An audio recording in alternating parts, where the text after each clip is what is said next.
Ovo je jedno od mesta gde dolaze traktorima, parkiraju cisterne ovde u rikverc i istovare sve fekalije.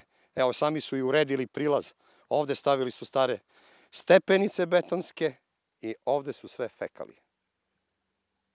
Traktore sa cisternama pored kanala nedaleko od sela Dobrotin možete da vidite i danju i noću. Fekalije? Ne, Iz jame? ne, običnu vodu. Pa što običnu vodu kad toliko ima voda? Pa ima kukuruz. Ne za kukuruz, nego za jagode. Sadim jagode. Meštani sela u okolini znaju da se cisterne sa fekalijama prosipaju u potoke i kanale. Međutim, objašnjavaju da to moraju da rade jer sela nemaju kanalizaciju.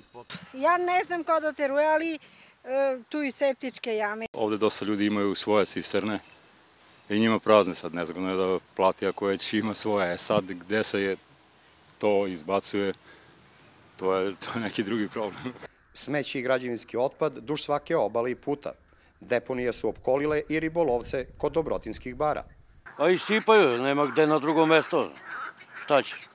Da se bijemo s njima ne možemo. Zakon ti ne dozvoljava.